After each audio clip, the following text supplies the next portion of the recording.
నాణ్యానికి బొమ్మ బొరుసు, సత్యం రాజుకి బాబు వయస్సు. రెడ్డి గారి పాలనలో ప్రాజెక్టులన్నీ మైటాస్ వశం, అడ్డదారి సంపాదనలో నేతలిద్దరూ పరవశం. మెట్రో రైలు అయినా మచిలీపట్నం పోర్ట్ అయినా అది మైటాస్ సొత్తు. అధినేతలు ఎవరున్నా ఆర్డర్లు సంపాదించడం అది పెద్ద గమ్మత్తు. రాజుగారి దక్షిణమేస్తూ రక్షణ ఇచ్చిన కాసుల కాపురులు, వారి అవినీతి సామ్రాజ్యానికి చట్టరీత్యా వారసులు.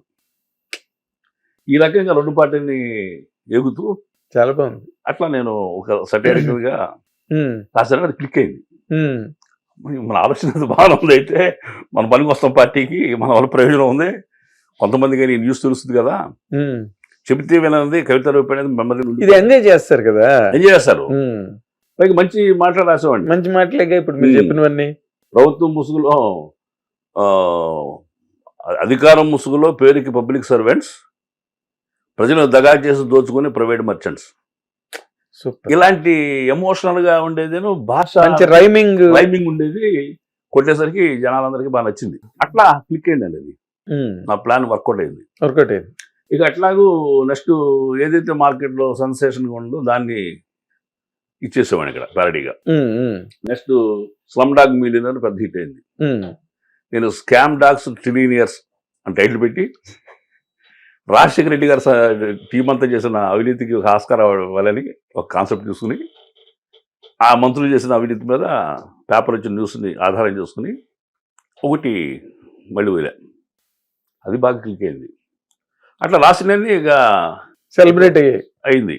ఎవరి సత్యాగ్రహి, ఎవరి చిరంజీవి గారి టేబుల్ మీద ఉన్నాయి, పవన్ కళ్యాణ్ గారి టేబుల్ మీద ఉన్నాయి, పార్టీ ఆఫీస్ అందరి దగ్గర టేబుల్ మీద ఉండే పేపర్స్ అంట. మూలన మీరు అక్కడే ఉండేవారు, నేను అక్కడ ఉండి చూస్తున్నవాడిని. ఓహో, నేను ఆయన కుమార్ గారు కూడా చదివాడనమాట ఈ రంగా అనుకునేవాడిని.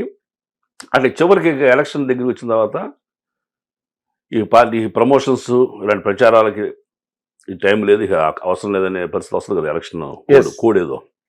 ఆ టైంలో లాస్ట్గా ఒకటి యుగ పురుషుడు అని, అప్పటికే పరకాల ప్రభాకర్ గారు మిగతా చేసిన డ్యామేజెస్ ఉన్నాయి పార్టీకి, దాన్ని చెబుతూ చిరంజీవి గారికి ఒక ఇన్స్పిరేషన్గా నేను నా మనసులో భావన చెప్పాను. క్రీస్తుకైనా కృష్ణునికైనా దేవుళ్ళని తొలిగాయా కష్టాలు, మదర్కైనా మహాత్ముడికైనా దాపునికి వచ్చాయా సుఖాలు, కారణ జన్మలకు కాలమే పెడుతుంది కఠిన పరీక్ష, తప్పదు వారికి అంతిమ విజయం, లోక శ్రేయస్సే వారికి రక్ష. మహేష్ వడ్డీ అని ఫోన్ నెంబర్ ఇచ్చా. అప్పుడు ఇలా మన ఈ సీక్రెట్ అజ్ఞాతవాసి జీవితం అనవసరం అని తెలుసుకున్న తర్వాత అట్లా ఓపెన్ చేశానండి. పార్టీలో ఈయన ఫోన్ చేస్తే ఎత్తుదామని నేను అనుకున్నప్పుడు తెగ వచ్చేసి ఫోన్లు, నెంబర్ ఇచ్చాగా వచ్చేసింది ఎత్తలా. బట్ ఓమేశ్వరారు అని ఒక ఐఏఎస్ ప్రమోటెడ్ ఐఏఎస్ ఉన్నారు ఒక ఆయన ఆఫీస్లో, ఆయన ఫోన్ చేశాడు. ఆయన నెంబర్ నా దగ్గర ఉంది. ఫోన్ ఈయన ఇంట్రెస్ట్తో మాట్లాడుతున్నాడని అర్థమయ్యి చెప్పండి అని ఏదో వాయిస్ మీరు అయ్యా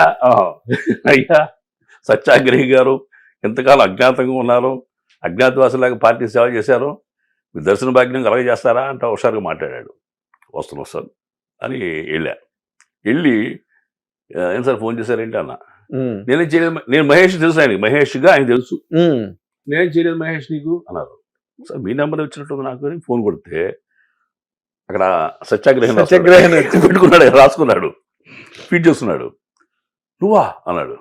నేనే సార్ అన్నా. నువ్వా? అదేంటే నువ్వు రెగ్యులర్ వస్తున్నావు ఆఫీస్కి, ఎప్పుడు చెప్పలేదేంటి అన్నాడు. ఈ తిరిగి మిస్ అవుతారని చెప్పలేదు సార్ అన్న. షాక్ వెళ్ళిపోద్ది పోతుంది కనుక మన మహేష్ బాంధాష అంటారు, కంటెంట్ ఎవరు రాస్తున్నారని క్యూరియాసిటీతో చదవడం వేరు. అవునండి.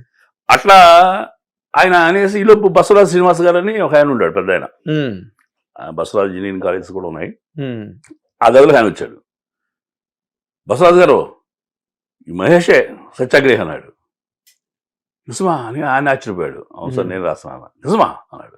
ఇగో నెంబర్ పాంప్లెట్ నెంబర్ చూడండి, ఇది నెంబర్ మహేష్దే, నా ఫోన్ చేశాడు ఇప్పుడు అని చెప్పి చాలా ఎగ్జైట్గా చెప్తున్నాడు ఆయనకి. ఆయన ఒక దొంగను పట్టుకున్నట్టుగా పట్టుకుని చేపట్టుకుని బరబరబర ఇడ్చుకెళ్ళిపోయాడు చిరంజీవి గారి రూమ్లోకి. సార్ కూర్చున్నారు అన్నయ్య, సార్ ఈయనే సత్యాగ్రహి అన్నాడు. ఆయన చెప్పిన ఎమోషన్ ఎట్లా ఉందంటే ఈడే మన ఆఫీసులో పిక్ పాకెటింగ్ చేసేదని, అంత ఎమోషన్ చెప్పాడు. ఈడే అసలు దొంగ, ఈడే అసలు దొంగ సార్ అన్నట్టుగా ఇక లాఠీ చార్జ్ చేయడానికి రెడీగా ఉన్నాడు ఆయన. ఎమోషనల్, అంత ఎమోషనల్ చెప్పాడండి. ఆయన చూసి మీరు రెగ్యులర్గా ఆఫీస్కి వస్తున్నారు కదా అని అడిగారు. అన్నయ్య అవసరం సార్ అన్న. మరి ఇప్పుడు గదిలో రాలేదేంటి అన్నారు. మీతో నా పని ఉంది సార్ అన్న. ఆయన ఆశ్చర్యపోయారు. ఆశ్చర్యపోయి మీరు స్పీచెస్ రాయగలరా అన్నారు. రాస్తా అన్న. సరే అని అప్పుడు ఒక కంటెంట్ ఇవ్వడం చూద్దాం అన్నట్టుగా ఇచ్చారు. అది బాగా నచ్చింది ఆయనకి. అక్కడి నుంచి ఇప్పుడు అవసరం ఉన్న పార్టీకి కావాల్సిన ఇన్ఫర్మేషన్ నేను ఇవ్వటం నాకు నచ్చింది. మీరు చేస్తే బాగుంటుందన్నయ్య మనం అని చెప్పి అలా ఆయన చాలా దగ్గర అయ్యా. ఆ ప్రయాణం విక్రమ్ గారితో వాళ్ళతో ట్రావెల్ చేసామని అలా 6 ఏళ్ళు ఆ సేవలో ఉన్నా. హిట్ టీవీ యాప్, ఇందులో short news, live news, entertainment shows, movies, digital magazines తో పాటు మీ జిల్లా వార్తలను కూడా ఫ్రీగా చూడొచ్చు. ఇంకెందుకు ఆలస్యం, వెంటనే హిట్ టీవీ యాప్ ని డౌన్లోడ్ చేసుకుని ఫ్రీగా ఎంటర్టైన్మెంట్ పొందండి. Hit TV app. Hit TV app. Please download Hit TV app. Hit TV యాప్ని ఫ్రీగా డౌన్లోడ్ చేసుకొని ఎంజాయ్ చేయండి. మీకు నచ్చిన ఎంటర్టైన్మెంట్ కోసం హిట్ టీవీ యాప్ ని ఫ్రీగా డౌన్లోడ్ చేసుకుని ఎంజాయ్ చేయండి. హిట్ టీవీ యాప్ని డౌన్లోడ్ చేసుకుని ఆస్వాదించండి, ఆశీర్వదించండి. ఇంతమంది సెలబ్రిటీలు హిట్ టీవీ యాప్ ని డౌన్లోడ్ చేసుకోండి అని చెప్తున్నారంటే ఎంత మంచి యాప్ ఆలోచించండి.